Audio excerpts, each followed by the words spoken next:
Oke, Assalamualaikum warahmatullahi wabarakatuh. Selamat malam semuanya. Salam kenal, nama saya Ades Aulia dan saya akan menjadi host untuk acara malam ini. Nah, saya akan mewakili nih dari teman-teman semua karena ada banyak pertanyaan ya yang diajukan ke kita mengenai bagaimana sih yang namanya penghematan energi itu. Tadi kita udah ngobrol-ngobrol nih sama sebagian dari teman-teman ya.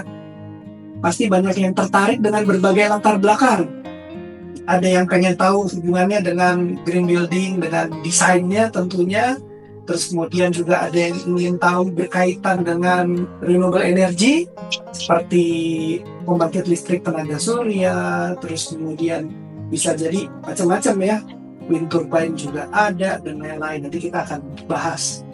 Dan kemudian juga ada banyak hal nih. Jadi misalnya berkaitan dengan pengukuran dan lain-lain ini teman-teman, latar belakangnya ada yang dari engineering, ada yang dari memang mungkin arsitektur, ada juga kelihatannya cukup banyak teman-teman yang kita lihat di pendaftaran ini lebih kepada asesor ya, apakah untuk pabrik, kawasan industri dan lain-lain. Jadi bisa dibilang ya semua orang nih concernnya memang masalah hemat energi gitu ya. Nah, jadi nggak panjang-panjang, saya ingin memperkenalkan yang bintang kita malam ini, yaitu Ibu Fatum Saulina. Bintangnya banyak loh di sini. Bintangnya banyak. Ada Dimas, ada Faruk, ada Pak Asari. Siap, siap. Oke, jadi boleh dong kenalan dulu nih Bu Fatum. Latar belakangnya apa sih kalau teman-teman pada pengen tahu kan, sebelum bicara apa latar belakangnya yang bikin harus didengerin gitu ya. Oke, coba ya. Jadi nama lengkap adalah Fatum Saulina. Jadi saat ini saya di Saka Total Energy Management bersama tim di sini. Latar belakang pendidikan itu sebenarnya saya macam-macam sih. Dari S1-nya Teknik Lautan. Oke. Tapi terus terjunnya di bidang migas, minyak dan gas selama 20 tahun. Dan di situ juga kayak mendalami pendidikan untuk teknik perminyakan untuk masternya. Jadi secara general 18 tahun di oil and gas, dan 8 tahun belakangan ini lebih ke sustainability. Fokusnya adalah di energy efficiency dan energy transition. Bagaimana kita mentransisi dari karbon ke renewable. Nah, itu lumayan seru ya, dari sebelumnya oil and gas, dari karbon banget gitu kan, menghasilkan karbon gitu ya, sekarang mengurangi karbon. Ya. Pada intinya karena karbon pada saat itu memang satu sebuah kebutuhan waktu itu ya. Kebutuhan pada saat itu, dan belum ada yang menandingi lah ya. Jadi kini udah ada alternatif. Kita mulai bertransisi. Oke. Nah, terus kan tadi udah cerita sedikit ya mengenai STEM energy. Jadi tentu kita juga pengen tahu STEM energy itu apa sih? Jadi STEM itu singkatannya adalah Saka Total Energy Management. Nah, maksudnya di sini adalah kita berusaha memberikan jasa bagaimana kita mengelola energi kita secara menyeluruh, secara komprehensif. Jadi ada berbagai jasa yang kita tawarkan, dari consulting sampai ke peralatan pengukuran. Jadi yang pertama tentunya adalah energy audit. Bagaimana kita mengaudit konsumsi energi, penggunaan energi baik itu di commercial building ataupun di industri. Nah, selain energy audit, kita juga melakukan energy monitoring. Kita juga ada sistem kita yang mencakup dua kubu. Kayaknya kalau di sini kita mesti nunjuk-nunjuk. Oh iya, ada gambarnya. Ada gambarnya di belakang. Oke, untuk energy monitoring, ya, kita memonitor bagaimana penggunaan energinya secara real time. Nah, itu nanti juga kita bahas kenapa sih harus real time dan segala macam. Lalu yang menarik sekarang adalah kita juga memberikan jasa consulting untuk energi efisiensi. Yang pada akhirnya yang kita berikan adalah penghematannya. Ya, jadi kita juga bahas. Lalu ada energi transisi di mana kita mengintegrasikan energi terbarukan ke dalam gedung atau pabrik kita atau industri kita ataupun rumah kita. Dan juga yang terakhir adalah kita memberikan jasa untuk consulting green building atau bangunan hijau. Tadi ada pertanyaannya ya. Betul. Bangunan hijau. Nanti kita... ini lebih general, nggak hanya energi efisiensi, tapi juga ada penggunaan air, bagaimana kita memanage air, memanage limbah dan segala macam. Tapi energi efisiensi adalah satu part yang sangat signifikan dalam bangunan hijau. Terus kemudian industrinya apa aja nih kalau berkaitan dengan yang dilayani oleh STEM Energy? Bisa dibilang hampir semua sektor. Mungkin, tapi kalau kita ngomongin industri besar masih belum ke situ. Oke. Ini keterbatasannya mungkin pada alatnya, ya. Tapi dari rumah sampai dengan industri menengah, nah, itu sudah banyak yang bekerja sama dengan kita dan terus kita. Oke, soalnya kalau bicara soal rumah dari sisi pribadi aja, saya pasti yakin ya teman-teman juga terasa gitu ya. Aduh, tagihan listrik naik melulu nih. Nomor satu yang pengen kita kurangi adalah gimana ya caranya biar tagihan listriknya tidak naik-naik gitu ya. Kalau bisa ya berkurang, kan pengennya begitu ya. Menariknya dengan teknologi yang selalu berkembang, itu dengan mudah nanti kita bisa mengelola konsumsi energi kita di rumah pun. Nah, kira-kira tuh seperti apa aja sih? Di sini kan ada ya gambar-gambarnya, di sini ada bank, terus kayak di atas nih pabrik ya, pabrik, warehouse, ada gedung-gedung perkantoran ataupun gedung-gedung komersial, mall dan segala macam. Untuk restoran juga, restoran siap saji yang konsumsi energinya cukup besar. Lalu supermarket, tadi ada Pak Budi dengan Alfamart-nya, juga itu termasuk bisa kita efisiensikan. Lalu hospital, ya sana ya. Rumah sakit dan lain-lain. Rumah sakit. Kalau yang tadi disebut sebagai industri besar itu yang seperti apa sih? Mungkin industri gelas yang penggunaan energinya sangat besar gitu ya. Sebenarnya bukan nggak bisa, tapi kita belum masuk. Gitu ya. Terus kemudian berikutnya daftar proyek nih. Ingin tahu juga nih ada proyek-proyek apa aja nih? Ya, ini beberapa yang kita highlight ya. Sebenarnya banyak proyek di luar ini. Dari mulai restoran seperti Burger King, McDonald's, lalu juga kafe-kafe kecil juga kita banyak yang tertarik dengan energi efisiensi dan sudah merasakan manfaatnya. Lalu untuk mining, pertambangan, lalu juga gedung-gedung pemerintahan, apa lagi ya, otomotif seperti Auto 2000. Banyak ya. Jadi seperti yang tadi kita sampaikan, sebenarnya sektornya sangat luas. Siapapun yang pakai mengkonsumsi energi atau mengkonsumsi listrik itu dapat menggunakan efisiensi energi. Nah, kalau misalnya di sisi industri mungkin kan juga bukan cuma listrik ya. Bisa jadi untuk produksi kan juga memerlukan bahan bakar lain ya. Misalnya ada sebagian menggunakan genset, jadi pakai minyak, mungkin bahkan ada sebagian batu bara dan lain-lain. Betul. Masih masuk tuh. Masuk. Efisiensi masuk. Jadi mulai dari boiler dengan steam, genset dengan diesel ataupun gas, itu semua termasuk. Jadi makanya di sini disebutnya sebenarnya hemat energi atau efisiensi energi. Secara umum berarti ya efisiensi energi, bukan cuma hemat listrik. Ya, Gitu. betul. Iya. Nah ini kan jadi banyak nih pertanyaan ya dari teman-teman gitu ya. Kalau saya sih pribadi ya terasa ya tagihan listrik gitu.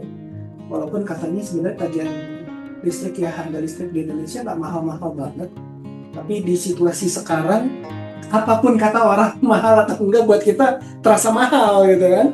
Nah jadi penasaran gitu kan. Ini ada banyak nih pertanyaan, nanti detailnya akan kita jabarkan gitu ya.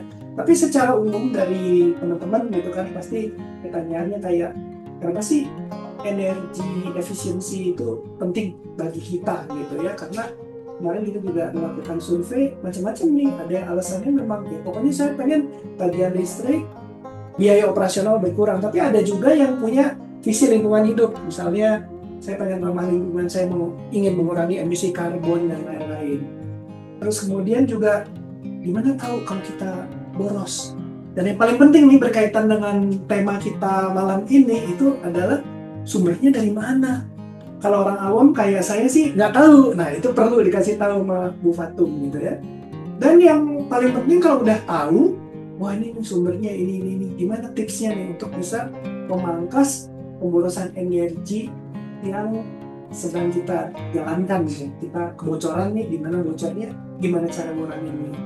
Nah, terus yang paling penting ya kalau bisa sebelum terjadi pemborosan kita udah identifikasi duluan. Kalau bisa kita cegah gitu ya. Dan kalau udah kita berhasil mengurangi, ya kita pengen caranya akan terus jalan. Gitu. Oke, nah jadi silakan nih karena pertanyaannya banyak ya, terutama nih yang kenapa sih efisiensi energi ini penting? Nah ini banyak nih pertanyaan di Mas Ades. Tapi kalau yang lain-lain juga punya pertanyaan, silakan di chat ya. Ya, Chat ditulis, silakan. Monitor ya. Nah kita jawab dulu pertanyaan-pertanyaan Mas Ades ya. Yang pertama, mengapa efisiensi energi itu penting? Kenapa sih kita harus peduli dengan efisiensi energi? Nah ini saya coba rangkum. Sebenarnya itu kita bisa ngobrolin panjang lebar ya. Tapi kita rangkum di sini. Yang pertama adalah penghematan energi atau penghematan biaya jadinya. Okay. Karena apa? Energi itu kalau kita lihat di Indonesia khususnya itu biaya energi kurang lebih 20-60% dari total biaya operasional. Jadi keseluruhan bisnis termasuk gaji karyawan, mesin-mesin dan lain-lain. Betul. Segitu ya 20-60%. Ya, itu yang sudah kita temui dari berbagai macam fasilitas yang ada dan rasional yang ada. Okay. Nah, ya, itu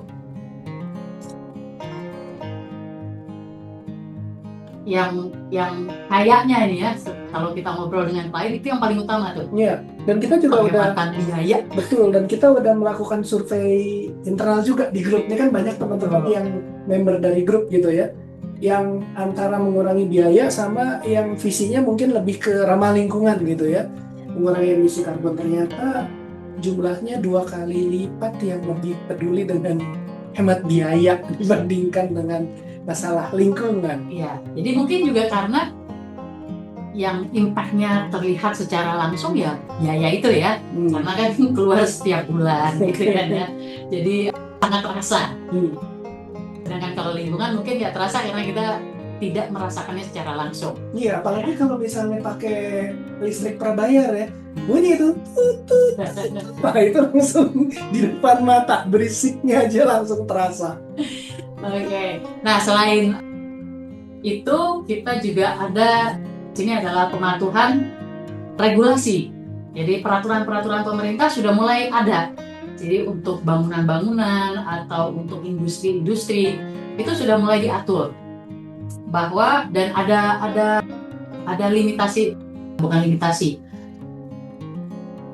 batas yang nggak boleh gitu sama pemerintah. Batas yang harus. Oh yang harus. Ya, jadi misalnya kalau Anda menggunakan energi, contohnya kalau bangunan bill listriknya kurang lebih nih ya, Mhm. kurang lebih 750 juta, berarti sudah harus mengimplementasikan manajemen energi Oke. dan sudah harus melaporkan ke Kementerian ESDM. Oke. Dan itu juga setiap regulasi itu ada insentif dan disinsentifnya. Mhm. Beberapa pemerintahan daerah seperti Jakarta itu juga memberlakukan. Jadi ketika baik itu dari sisi bangunan hijau ataupun efisiensi energi, Mhm. jadi ketika kita mau perpanjang surat sertifikat layak fungsi bangunan, Oke. nah itu nanti dilihat apakah kita sudah mengimplementasikan efisiensi energi dan bangunan hijau. Oke. Itu yang lain-lainnya juga standar untuk bangunan hijau yang harus kita penuhi. Lalu juga ada, nah ini secara bisnis juga menjadi keuntungan secara kompetisi dengan bisnis. Oke. Ya kita berapa kali ketemu gitu ya, kenapa mau di sertifikasi, karena terutama mungkin perusahaan-perusahaan asing atau perusahaan-perusahaan yang sudah terbuka, mereka mau untuk beroperasi di gedung-gedung atau di fasilitas-fasilitas yang sudah hijau. Oke. Di kriteria utama hijau adalah harus efisien dalam mengkonsumsi energi. Oke, berarti untuk kayak gedung-gedung yang akan disewakan atau kawasan industri itu udah banyak calon tenant yang nanya ya kepada pengelola gedung atau kawasan gitu. Betul. Bahkan beberapa itu udah menjadi syarat mutlak. Jadi kalau belum hijau, dia nggak akan nyewa di situ. enggak. Oke. Nah itu berimpact terhadap raport mereka, raport ESG, Environment, Social, and Governance. Oke, itu apakah berlaku untuk perusahaan dari luar, misalnya internasional, multinasional, atau udah perusahaan-perusahaan lokal juga udah mulai memikirkan raport ESG-nya nih?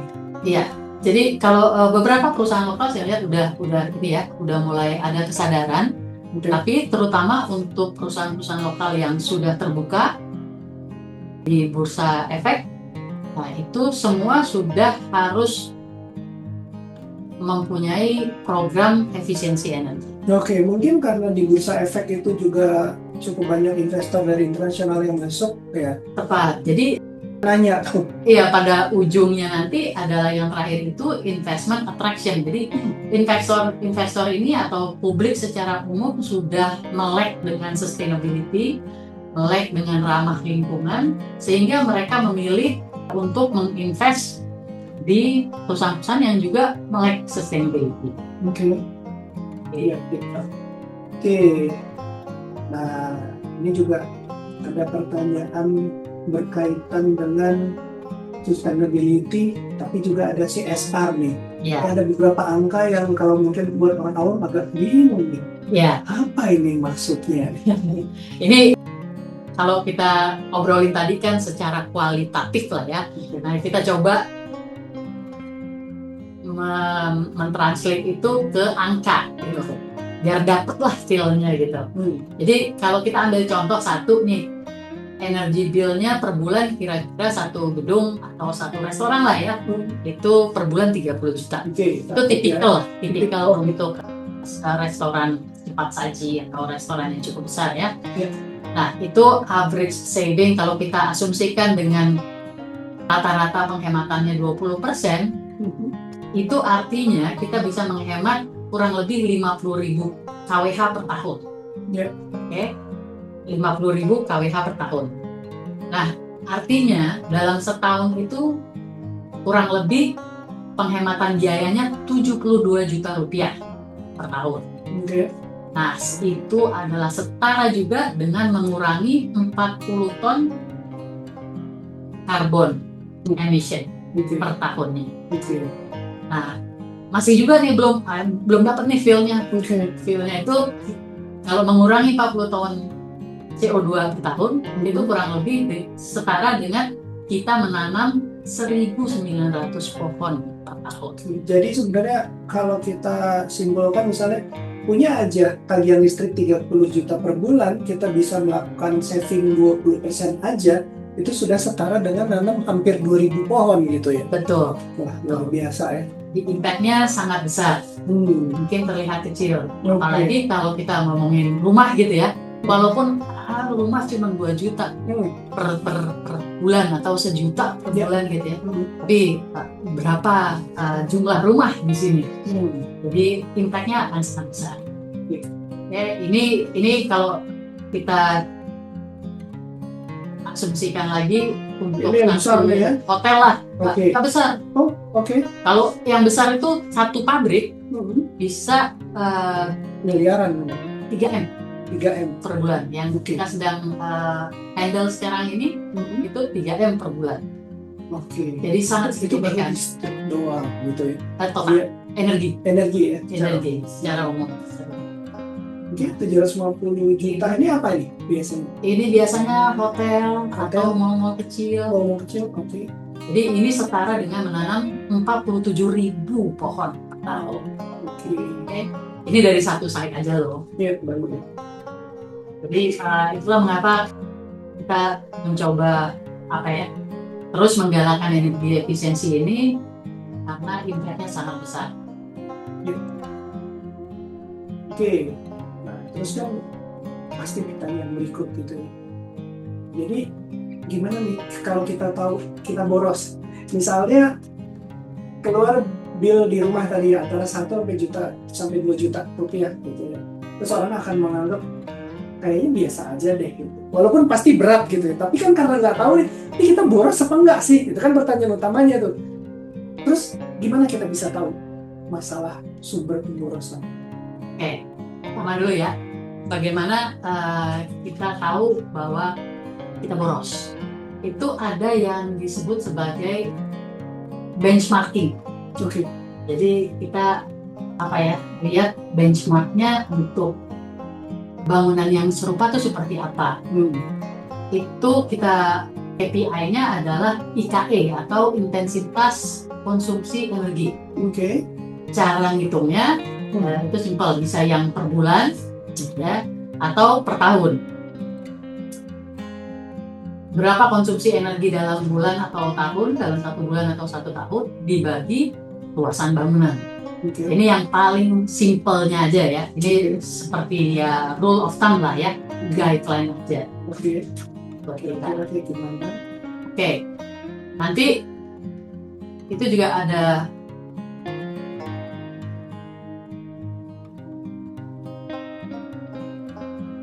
sangat efisien, cukup efisien dan boros. Oke. Jadi kita akan tahu kita masuk dalam kategori yang mana. Oke. Nah, benchmarknya itu sendiri ada berbagai macam. Misalnya kita mall, toko, dan jasa itu adalah 350 sampai 500 kWh per meter persegi per tahun. Oke. Berarti itu mesti diukur nih ya, karena saya nggak tahu nih berapa kWh per bulan per tahunnya. Iya. Nah ini sebenarnya kalau dari bill aja bisa kita lihat dari bill kita. Oke. Nah, itu kita bisa hitung. Oke. Jadi ini bukan pengukuran, ini penghitungan aja. Oke. Kayak gimana nih? Kita yang buat di rumah misalnya. Di rumah bill kita misalnya 2 juta. Nah nanti di situ ada kok di bill listrik kita tuh tercantum berapa kWh dalam 1 bulan. Oke. Lalu dibagi aja bangunan kita tuh berapa meter persegi sih. Oke. Lalu baru kita lihat ke IKE-nya apakah kita masuk dalam kategori efisien, boros, dan lain sebagainya. Berarti ada ya semacam daftarnya di IKE-nya. Ya, ada. Nanti secara detailnya silahkan ngobrol sama kita. Welcome banget. Ya. Jadi ada yang mall, ada yang rumah sakit, apartemen, hotel, perkantoran, dan lain sebagainya. Oke. Nah, itu benchmarking pertanyaan pertama. Gimana tahu kita boros apa enggak sih? Jadi kurang lebihnya seperti itu. Oke. Kemudian kalau misalnya masuk boros, gimana caranya efisien?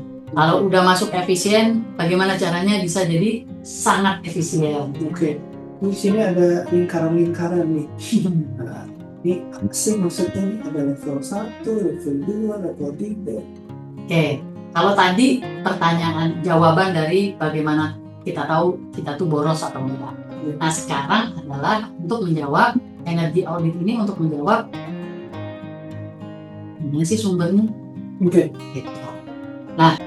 Jadi kalau energi audit itu tentunya dilakukan pengukuran. Oke. Jadi ada level 1, level 2, dan level 3 ya. Ya. Nah, kalau level 1 itu kita sebutnya walkthrough. Jadi kita tidak melakukan pengukuran, tapi kita bisa lihat berdasarkan data-data yang ada. Oke. Lalu level 2 itu kita melakukan pengukuran secara menyeluruh atau spesifik satu equipment. Lalu ada lagi yang namanya detail atau investment grade. Jadi untuk investasi itu juga bisa kita lakukan. Berarti investor akan melihat nih, kalau saya mau tahu nih detailnya sampai level 3 sebelum saya invest gitu. Iya. Oke. Harus melakukan audit ini. Gitu. Ya. Oke. Nah, ini menjawab sumbernya di mana. Nah, dari berbagai audit itu apa aja sih sumber-sumber pemborosannya di mana aja gitu ya. Nah, kalau dari sisi gedung komersial itu banyaknya di air conditioner ini atau HVAC lah ya. AC kita itu sebanyak 68%. Banyak 68%. Wow. Jadi sangat signifikan. Jadi karena kita kan perusahaan AC selesai, sebagian besar selesai ya? Iya, bisa dibilang. Okay. Lalu ada juga lighting. Lighting itu 17% ya. Oke. Ini. Nah, jadi dan lain sebagainya. Oke. Wah, menarik nih. AC. Dan ini cukup ini ya, rata gitu, baik itu di gedung perkantoran, pusat perbelanjaan, rumah sakit ataupun hotel, semuanya dikuasai oleh penggunaan konsumsi energi AC. Oke, jadi kalau misalnya kita ngelihat nih ada banyak tipe ya di sini, gedung perkantoran, terus kemudian pusat perbelanjaan, rumah sakit dan lain-lain. Ini semua kalau kita lihat diagramnya yang biru semua kurang lebih sejajar gitu ya di sini. Terus yang merah juga kurang lebih sejajar gitu ya, walaupun mungkin ada varian-varian sedikit gitu ya. Betul. Oke. Terus gimana nih kita bisa tahu gitu kan? Jadi misalnya tadi AC aja gitu kan, gimana nih cara kita bisa memangkas pemborosan energi? Jadi sebenarnya kalau kita udah tahu yang mana yang boros, tinggal bagaimana kita menghadapinya, mengelolanya. Ya. Solusinya sangat banyak. Tapi secara secara sistematis, yang pertama yang kita harus lakukan adalah kita menggunakan sebisa mungkin kita menggunakan equipment yang energi efisien. Oke. Cara tahunya gimana? Nah, itu yang paling penting. Efisien apa enggak? Saya punya AC di rumah, AC-nya efisien apa enggak gitu kan? Di kantor kita, di mall mungkin pengelola pusat perdagangan, rumah sakit dan lain-lain pasti akan nanya nih Mas Time Energy nih. Iya. Ada nih caranya. Yang paling gampang sebagai guideline aja ya. Sebenarnya pemerintah sudah melakukan labeling. Oke. Di setiap equipment yang menggunakan listrik. Nah, kalau kita lihat yang di atas ini adalah labeling hemat energi, tingkat hemat energi yang ada di Indonesia. Kalau yang lain-lain mungkin ada di Amerika atau di Australia gitu ya. Nah, yang hijau ini khusus di Indonesia. Oke. Jadi kalau kita lihat C, kita lihat aja di sini nanti ada labelnya berapa bintangnya. Semakin banyak bintangnya berarti semakin hemat. Nah, kalau kita lihat di sini kan ada 4 bintang ya di sini. Ya. Ini berarti level tertingginya. Level tertinggi. Di sebelah mana pas kita beli AC itu apakah ada stiker atau dibungkus atau gimana? Ada stiker. Di stiker di AC-nya, di body AC-nya, di indoor unit. Indoor unit itu ada stiker. Oke. Itu pemerintah sudah menggalakkan bahwa setiap equipment yang menggunakan listrik akan berlabel hematnya. Nah, kalau dari pengalaman saya pribadi malah kayaknya cukup banyak lihat yang tengah nih. Energy Star. Oke. Apa tuh? Itu mungkin dari produk-produk luar negeri. Oh, oke. Gitu guys. Ya, ya. Nah, oke, kalau kita tadi penggunaan equipment yang efisien, lalu kita juga bisa melakukan retrofit dan maintenance untuk mendapatkan saving. Nah, atau penghematan. Nah, ini beberapa yang tipikal ada di industri ataupun di gedung-gedung. Seperti ada boiler, ini kita bisa hemat sampai dengan 15%. Jadi banyak caranya gitu ya. Ini perlu adanya energi audit yang detail, dan setiap energi audit itu pada akhirnya akan memberikan rekomendasi. Jadi mereka nggak cuma mengukur terus melihat mana sumbernya yang boros, tapi juga di akhir energi audit akan memberikan rekomendasi apa saja yang harus dilakukan untuk mendapatkan penghematan. Oke. Jadi misalnya lah, katakan ini berkaitan dengan salah satunya ya, di belakang kita ada boiler gitu ya. Mesti diapain nih boilernya? Stand Energy akan datang ke sana untuk melakukan audit. Kayak gimana sih kira-kira? Contohnya kita lihat apakah boilernya sudah di tune up, atau apakah bisa dilakukan merecover heat yang dari kondensatnya, lalu macam-macam, sangat banyak. Oke. Selain boiler juga ada misalnya kita diesel gensetnya, apakah bisa lagi-lagi recovery dari heat buangannya, panas buangan dari si diesel gensetnya itu. Lalu misalnya dari sistem kelistrikan, kita lihat apakah power factor dari sistem kelistrikan itu bisa diperbaiki, ditingkatkan. Ini agak teknikal ya jadinya, tapi di sini ada audiens juga yang mungkin backgroundnya di gedung, jadi banyak hal yang bisa dilakukan. Lalu juga motor baik motor pompa, motor apapun yang di gedung itu juga bisa kita efisiensikan. Baik dari maintenance-nya, atau dari sistem fan-nya, atau lubrikasi, atau pakai soft starter, pakai VSD atau VFD gitu ya. Itu sangat banyak.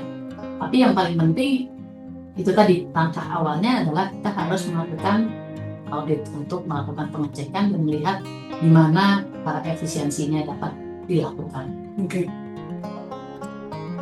Begitu juga dengan lighting. Lighting ini sebenarnya gampang loh. Kita pakai LED.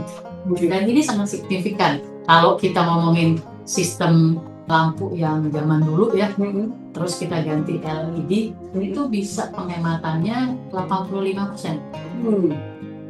Jadi sangat signifikan. Karena biasanya juga kalau di lampu LED itu suka ada tulisan gitu.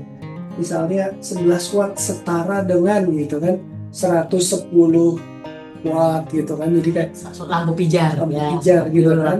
Mungkin juga untuk mempermudah tuh biar tahu kan. Ya mungkin rata-rata sekitar 10-20% ya dibandingkan dengan lampu pijar gitu ya. Bisa bermacam-macam sih, bisa sampai 85%. Bisa sampai 85%. Ya. Banyak. Kalau lighting juga bagaimana kita misalnya pakai sensor, jadi begitu nggak ada orang lampunya mati. Atau bagaimana pendistribusian lampu-lampu di gedung itu sendiri. Jadi lampu yang dekat kaca sama lampu yang nggak dekat kaca itu sangat vital juga. Berarti tadi kalau dikaitkan dengan pertanyaan dengan green building nih, hubungannya misalnya lighting gitu ya. Apalagi saya nggak tahu nih teman-teman udah pada follow belum Instagramnya Bu Fatum nih, yang Fatum.Saulina. Di situ banyak loh kita membahas berbagai gedung dengan desain yang unik-unik gitu ya. Betul. Nah, dari desain mungkin pertanyaan berkaitan dengan green building, gimana sih hubungannya antara waktu kita mendesain bangunan dengan pendesain efisiensi energinya? Oke. Jadi pendekatan efisiensi energi itu bisa dua, bisa secara aktif ataupun secara pasif. Nah, kalau secara pasif itu dari desain awal gedungnya.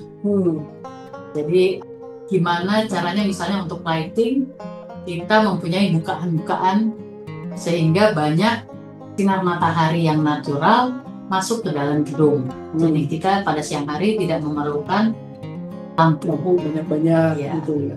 Okay. Nah, kalau yang secara aktif ya ini tadi pakai dimmer misalnya atau pakai sensor. Nah, itu strategi-strategi efisiensi energi secara berarti mesti dua-duanya ya.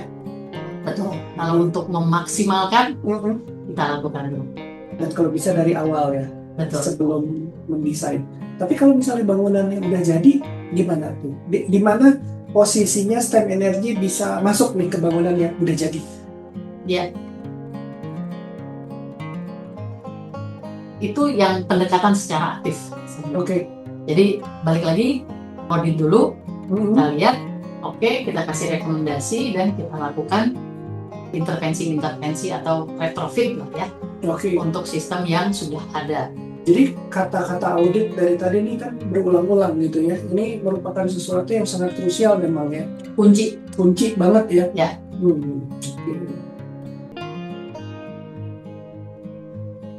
Oke, nah yang terakhir tentunya untuk air conditioning nih. Indonesia sebagai yang berada di khatulistiwa langsung kena sinar matahari paling. Jadi sangat krusial untuk penggunaan energi di AC. Itu signifikan ya. Jadi banyak cara untuk melakukan penghematan di AC, mulai dari memakai heat exchanger atau memakai chiller yang efisiensi tinggi atau mengeset temperatur poin yang tepat. Itu sangat kunci. Dan karena penggunaan AC itu konsumsi energi yang terbesar, jadi walaupun kecil impact-nya tetap besar.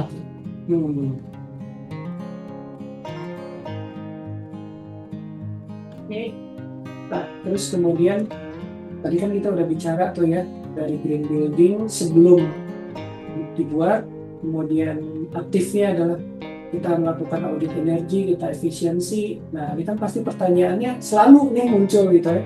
Apa hubungannya nih dengan pembangkit listrik tenaga surya? Apa hubungannya dengan mungkin yang lain-lain ya? Bisa wind turbine, bisa di belakang sini ada gambar kayak bioreaktor gitu ya.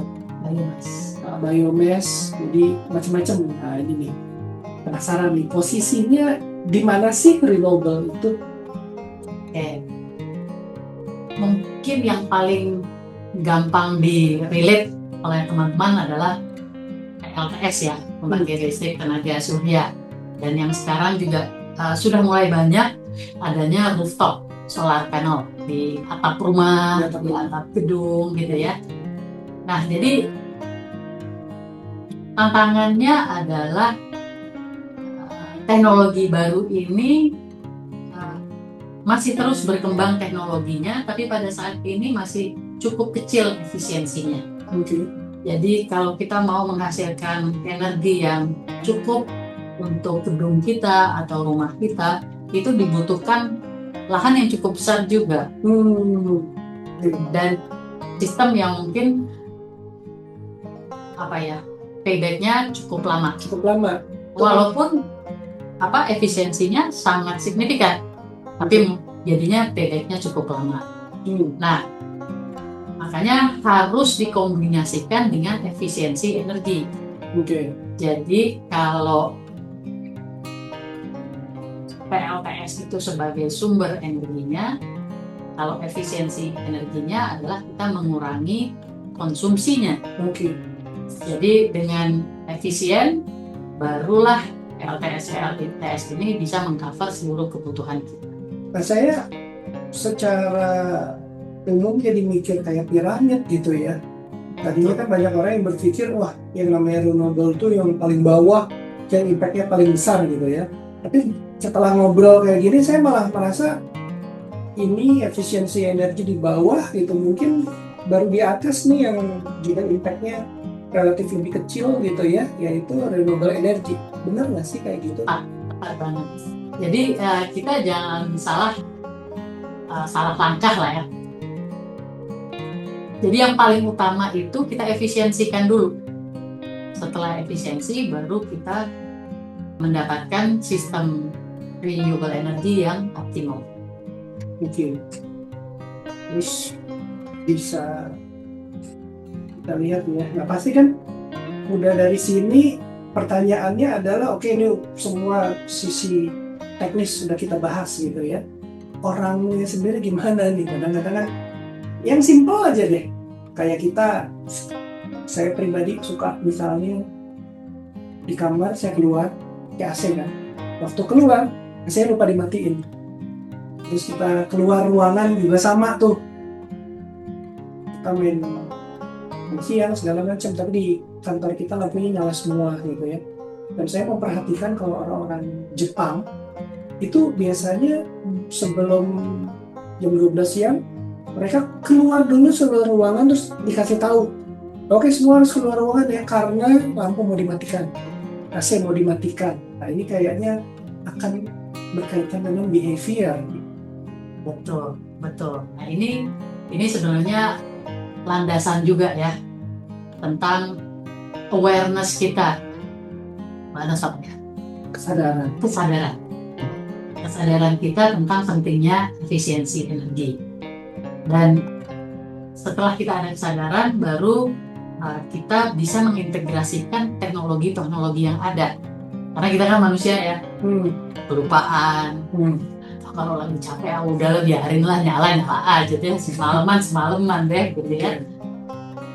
Jadi makanya STEM juga dan giat-giatnya melakukan program energy saving atau energy efficiency awareness. Oke. Makanya itu kayaknya berkaitan dengan pelatihan tuh.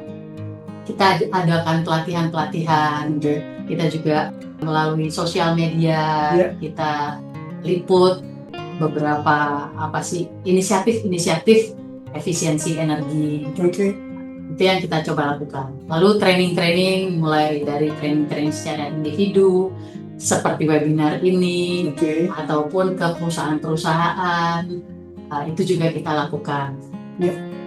Lalu juga pendekatannya teknologi, kita juga ada beberapa teknologi yang membantu manusia untuk ke arah efisiensi energi. Dan banyak contoh-contoh yang sebenarnya sangat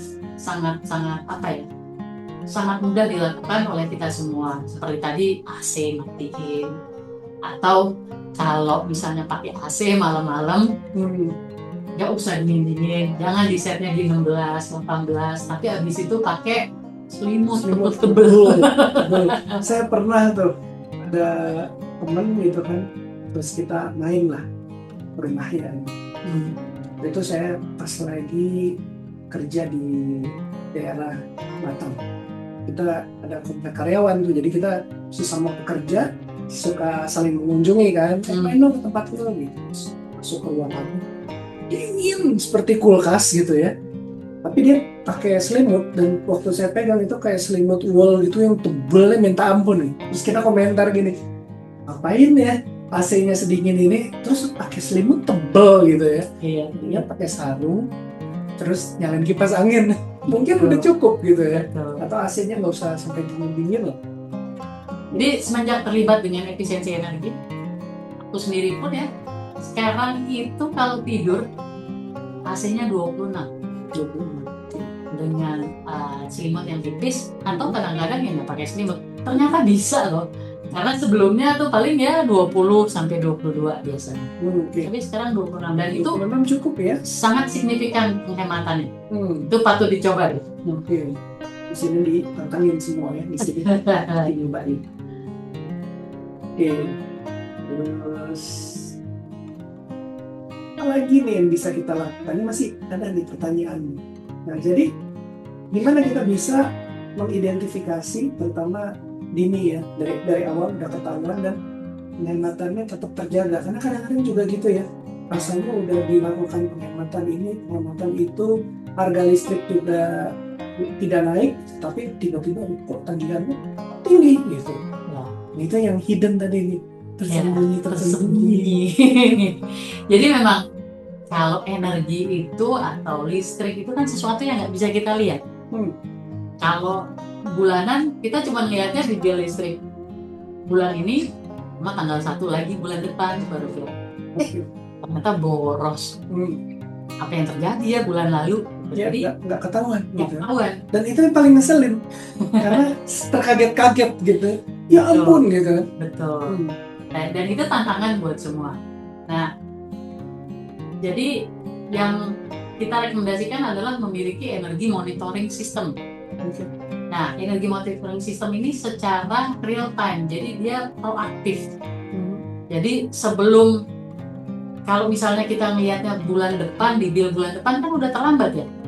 Begitu bulan depan, ya boros. Udah jadi tagihan duluan buat kita soalnya. Iya, udah keluar uangnya. Terus habis itu kita juga nggak tahu borosnya di mana ya. Akhirnya kita harus utak-atik, baru bulan depan kita lihat lagi. Turun nggak? Lah kok masih belum turun, berarti bukan ini nih, coba yang lainnya. Nah, jadi itu bisa terpecahkan dengan memiliki energi monitoring system. Kalau kayak di rumah, bendanya kayak apa sih? Ini binatangnya ini kayak apa sih bentuknya?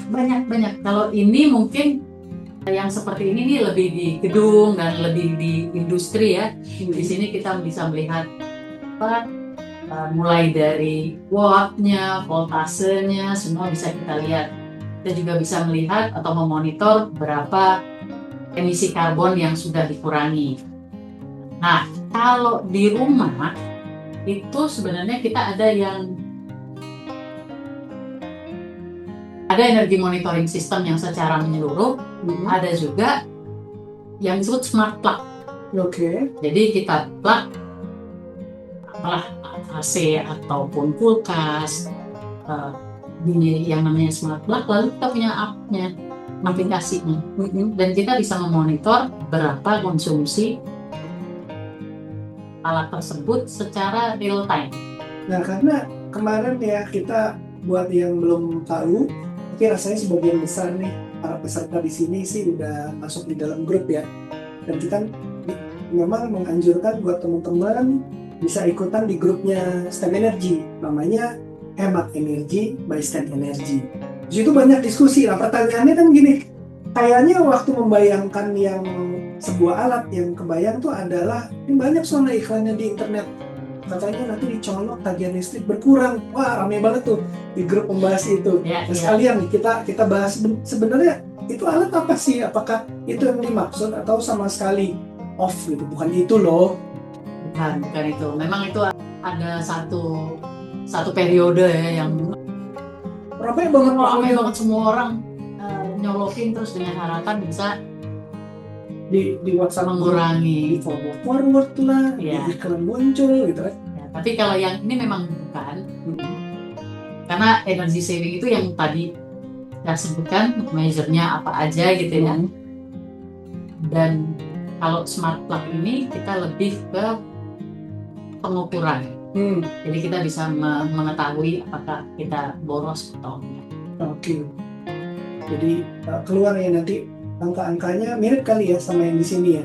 Jadi kayak ada di apps-nya bisa kelihatan gitu. Ya, kalau ini yang industri dan commercial building.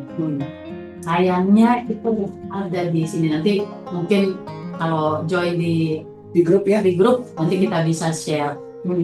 Tentunya salah satu tugas dari STEM Energy ini adalah mereview semua teknologi yang ada dan proven atau enggak, reliable atau enggak. Nah, itu yang kita terus gali dan terus kita lakukan. Jadi kalau teman-teman tertarik untuk melakukannya yang simple-simple di rumah, kita sudah juga melakukan beberapa review alat-alat ya. Oh, oke. Kayaknya seru nih kalau konten sosial media kita juga kita masukkan ya, review alat. Silakan request kalau ada konten-konten yang teman-teman semua merasa menarik untuk dibahas ya. Betul, butuh ide nih. Oke. Terus tadi real time monitoring ini seperti apa nih gitu? Oke, mungkin aku cuma highlight yang 12% ini. Jadi kalau di kiri ini adalah berapa sih savingnya, persentase saving kalau kita punya sistem real time monitoring. Oke. Jadi karena adanya feedback yang real time atau proaktif tadi, sebenarnya kita nggak hanya memonitor, tapi juga bisa melakukan penghematan karena sistem yang proaktif tadi dibandingkan dengan yang tidak proaktif. Betul. Ini beberapa review dari beberapa komunitas energi efisiensi. Nah, ini kemudian ada satu contoh kasus mungkin ya, seru juga. Ini satu gedung di Jakarta Selatan. Kita melakukan pengukuran, kita melakukan monitoring, lalu kita melakukan efisiensi, terutama di AC-nya, yang biru gelap itu yang paling besar, yang paling besar porsinya di belakang kepala saya nih. Ya, dan juga lighting atau lampu. Oke. Dan hasilnya penghematan yang terjadi adalah 18,9% dari total energi bill energinya, dari bill listriknya. Nah, itu sangat signifikan. Lalu apa saja yang kita lakukan? Kalau untuk lighting kita ganti semuanya dengan LED dan juga pemasangan sensor-sensor. Nah, biasanya kan orang suka lampu bijar tuh karena indah warnanya kekuningan gitu ya. Padahal LED ada juga ya yang ada warm light agak yellowish gitu ya. Ya, itu tergantung temperaturnya nanti kita bisa set. Nah, lalu juga kita lakukan efisiensi AC-nya. Kita lihat di sini ini dari hasil monitoring kita. Nah, kalau dilihat di sini nih, ini artinya si AC ini kerja menerus. Kompresornya nyala mati atau nyala terus gitu ya. Sampai di satu titik kita lakukan efisiensi, kita lakukan pengesetan temperaturnya dan lain-lain. Akhirnya kita baru lihat tuh mulai jarang-jarang kan. Jadi ada jeda waktu dia mati baru nyala lagi. Nah, itu yang seharusnya terjadi. Jadi nggak terus-terusan ya, kayak mobil digas terus gitu ya. Ya, betul. Ini sangat signifikan. Ya.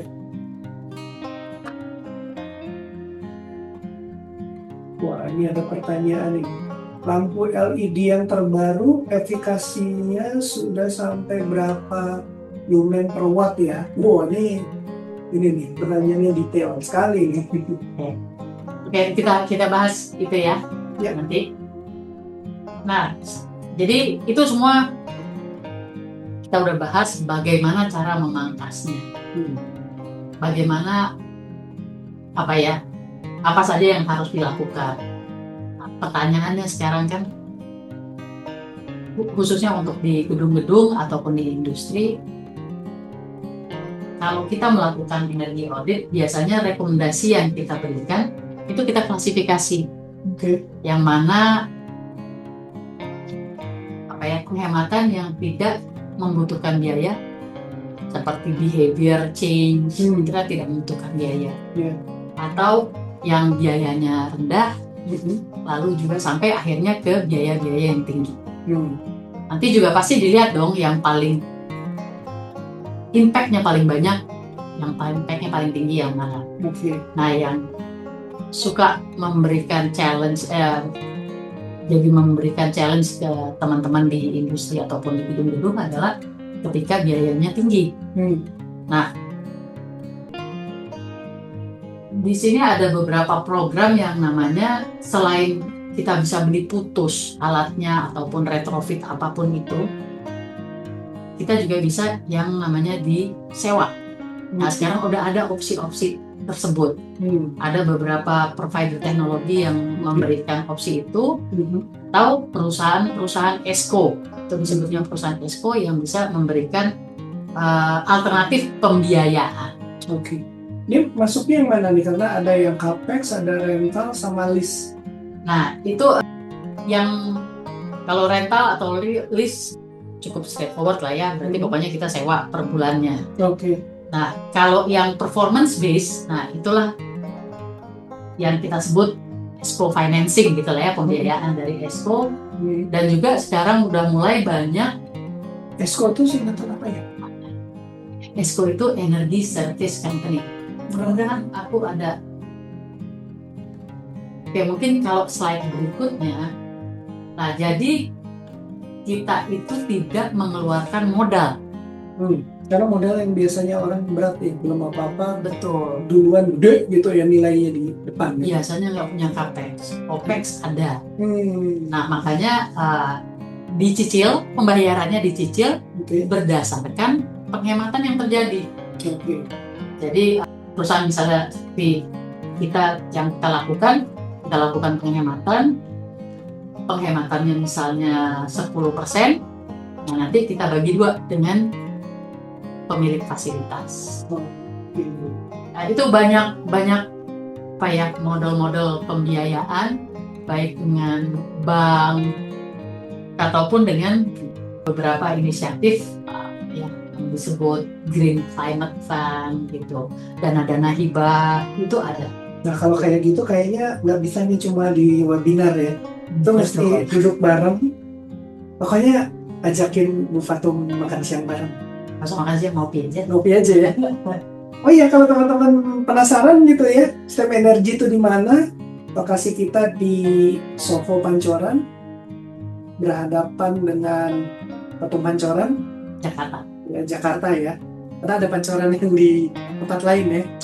Iya benar. Ntar salah lagi. Soho Pancoran Jakarta Selatan. Pancoran Jakarta Selatan itu ada patung Pancoran ya.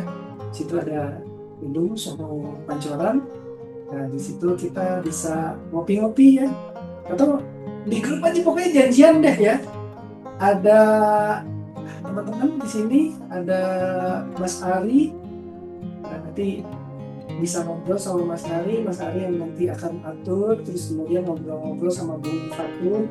Idealnya seperti apa ya, perlu ngopi-ngopi lah ya. Ya harus ngopi kok. Di WA pun boleh. Kita zooman juga ayo. Oke, jadi lanjut. Oke, nah jadi kita udah tahu nih boros-borosnya, kita juga udah tahu nih sumber-sumbernya, apalagi dengan pengukuran ya. Salah satunya ya AC tadi, terus kemudian cara memangkas sumber energi juga kita udah tahu gitu ya, dan memastikan nih gimana caranya. Salah satunya adalah tentu proses yang penting ya, yaitu audit energi. Jadi ya dari Stem Energy juga memberikan pelayanan di bidang itu kalau teman-teman mau tahu, karena emang di grup pun banyak ya yang kontak gitu. Kalau mau tahu dong kalau untuk nanti seperti apa kira-kira yang namanya audit energi, terus kemudian juga ada yang ngajak kerjasama di bidang green building, ayo dong kita kerjasama dari sisi desain dan dari sisi efisiensi energi. Terus kemudian juga ya cukup banyak sih sejauh ini ya yang kita emang melakukan diskusi dan potensi kolaborasi. Bisa sedikit summary dari Mbak Fatum? Oke, jadi kalau kita lihat, kalau kita seperti yang kita bahas tadi ya, intinya sih ada 2. Pertanyaannya kan bagaimana kita mengetahui sumber pemborosan tersembunyi. Jawabannya yang 2 yang key itu adalah audit energi dan real time monitoring system. Energy monitoring system. Nah, mulai dari situlah baru kita bisa dapat melakukan penghematan yang tepat. Dan sekali lagi langkah Mari kita mulai dengan audit energi dan monitoring system untuk memberikan dampak yang signifikan. Oke. Thank you nih Bu Fatum. Nih saya nggak tahu bisa dengar apa enggak, tapi tepuk tangan dulu. Terima kasih. Thank you buat semuanya. Baik, untuk Bu Fatum terima kasih ya atas ulasan yang udah diberikan pada webinar sumber pemborosan tersembunyi pada bangunan Anda.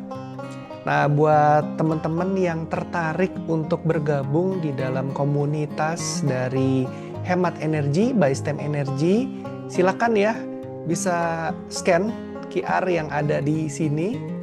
Nah, nanti akan dibawa masuk ke dalam WhatsApp grupnya, dan di dalam WhatsApp grup kita bisa berkomunikasi. Dan kalau ingin tahu lebih lanjut juga bisa hubungi nomor STEM yang ini. Silakan dimasukkan ke dalam address booknya, diajak ngobrol-ngobrol nanti adminnya, dan kita bisa janjian untuk ketemu, ngopi, makan siang, atau nongkrong-nongkrong dimanapun. Terima kasih untuk kehadirannya. Dengan ini kita tutup webinar kita mengenai sumber pemborosan tersembunyi pada bangunan Anda. Mudah-mudahan kita bisa bertemu lain waktu ya. Terima kasih.